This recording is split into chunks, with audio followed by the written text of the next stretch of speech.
What's up and welcome back. I'm John Stark, MacMovieGuy.com, your favorite blind film critic, and I have seen the first two episodes of Prime Target. And this is a new Apple Plus drama. It's available now. You can watch it. You should, I guess, if you are interested in it. Whether I tell you to or not. I mean, if it's something you want to do, just click like and subscribe and be on your way. But it does have audio description. The audio description is fine. It's not my favorite audio description, but it comes in clutch moments, which is always good. Like the big moments where you're like, oh, that we really need, oh, glad we really needed that. Um, it's a weird show. Leo Woodall is the lead, but like the supporting cast is full of people that you would recognize from things like Martha Plimpton and Stephen Ray and Jason Fleming, um, David Morrissey. Just like the supporting cast of people who may or may not pop in the series. Uh, I saw a bunch of names that were like listed downstream of Leo Woodall, but I don't know what Leo Woodall did off the top of my head. He hasn't made an impact. Honestly, he didn't make an impact on me here either. He plays the lead, who is a post-grad student at Cambridge, um, who's working on some work that would the title Prime Target. It's like a play on words because he's working on this formula involving prime numbers that would allow him to access like any computer. I don't know, we're running out of ideas, guys. His professor is played by David Morrissey, and he has this speech about the excellence of Cambridge, and he acts like Cambridge was always number one in everything. And he's like, we're getting passed by Harvard and Oxford. Like, were they behind you? I, it's always hard to tell. It's like finding out, that Bezos isn't the number one wealthiest person in the world, but it is somebody else who you didn't know, who used to be number two, but just suddenly gained like an extra billion. It's just like, I mean, are you really squabbling? Like, it's got to be nitpicky at that point. Like, where'd you get your education? Oxford. Oh, it's not Cambridge. Like, okay. Anyway, I don't understand stuffiness. Uh, but yeah, they're worried about losing their positioning to such shitty schools as Oxford and Harvard. So they're encouraging their students to, dig deep, and they're like, this is where Isaac Newton discovered gravity. This is where Darwin discovered the origin of the species. This is where DNA was found. What have you done? They shame their students.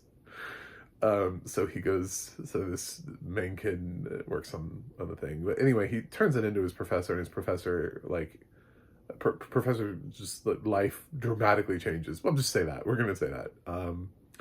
And he has a wife who is, she's some sort of researcher. I don't know literally what she does, but she's being called to, at the beginning of the thing, you see there's an incident that happens and the ground opens up and they find sort of like this lost relic thing. So you're like, oh my God, is this going to be like a globe-trotting, like Indiana Jones type of thing where we go raid a tomb? I have no idea. Probably not. But there's another character here who's invited to go look at some stuff down in Baghdad. That's a fun place to be invited to, by the way. That's a place, or even as an academic, you have to weigh your options and be like, do I want to go to Baghdad? Do I want to go to Baghdad? Whew. Okay.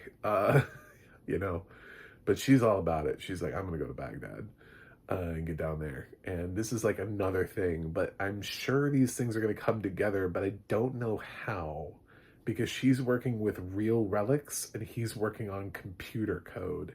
In between here, there are like spies that are spying on people, and they're trying to figure out like, um, essentially they follow smart people who could create disruptor type things. So this professor David Morrissey is who they're following because of this kid's research has landed as like a has thrown up a flag as something that could be potentially dangerous research. But then they find out that it's not him, it's this kid, and so this kid's like on the run from spies, and this series is way too complex, way too complex. And it's not fun. You know what I'm saying? Like, it doesn't have, it lacks, it lacks a charismatic lead, or a lead who seems to be having any sort of fun. Do you know what I'm saying? Like, they cast this lead who seems like he could be an academic. I'm sure he's athletic enough to be able to handle an action sequence, but they didn't ask themselves whether or not he's charismatic enough to carry the show. And he's not really, you know. It needs something else. You know, there was always, with Indiana Jones, there's always that like wink and nudge that he's got I mean, he's playing technically an academic, but he has the charisma to carry sort of an adventure or a spy thing. Or you cast somebody who feels out of place. You cast somebody who feels like they're too scared to ever be in this situation. You cast some sort of like super nerd and then throw them into an action spy movie, and they feel desperately out of place. Feels like they've picked this kid just perfectly so that he's believable enough as an academic, but then also later on when they need him to turn into a super spy or something like that by the end of the series, that people will look at him and be like, wow, isn't the transformation, does that make sense? It's not like handing Christopher Mintz-Plasse a gun and watching him kick ass. You know what I'm saying? Like, it's not the same thing. It's, this kid is just, feels like he's cast more with the intent of what's to come and less of in the moment of making us fully believe that he is who he is. Yeah, I'm not as invested as I should be in the lead character, but they've thrown a host of recognizable supporting actors in here to come in and out of the series to help. And we'll see how that works for them. I'm not super excited about Prime Target. It's produced by Scott Free, which I was interested to know, like, how, you know, like how Ridley Scott does, how the production company formerly of Ridley Scott and Tony Scott, like, who oversees those things. What does it mean to be a Scott-free production anymore? That kind of thing. Since the whole reason you used to see Scott-free productions was for those people, but Tony is not around and Ridley is not involved in this project, I don't really know what the benefit of being scot-free is. Like, who's carrying that name on? Is it just a brand that we're using to slap onto things now? Like, eventually, you know, people are going to continue to use Jerry Bruckheimer Productions. That man has to be up there in age, you know, just because it means something. Same thing with Dick Wolf Productions. You know, it's the same thing we see with other people who have since passed, and they continue to sort of use their name as the production label. Dick Clark Productions. You know what I'm saying? Like, it's still a thing. He's not. So I just kind of wonder, like, does it mean anything anymore? But anyway, yeah, the audio description is fine. It was really, in the first episode, it came in clutch in the beginning. There's like this opening sequence I thought was really well described. Then we kind of started introducing people and cast members, and I was like, I'm not really sure who all these people are. We're firmly understanding the knowledge, and it's not clearly focused with one story, so you're bouncing around between these different characters and stories. There's a moment at the end of the first episode, which is making it really hard for me to, because I don't want to spoil what happens by the end of the first episode. It's making it really hard for me to tell you what the second episode is about. Um, but there's a moment that's captured well at the end of that, and one of the things I liked about that was it pointed out that it was captured on camera.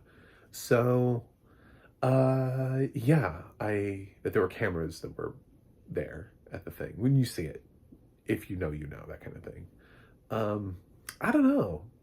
Last year, Apple started off January with better shows, and this is like prime target, and this is, granted, they technically started with Severance. That was technically how they kicked off the year, and I'm here for that. Like, absolutely. We're back with Severance, and thank God.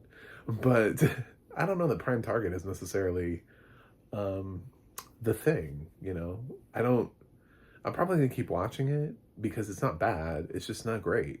It's just not something I'm gonna remember after this. But we'll see. I'm giving Prime Target a B minus.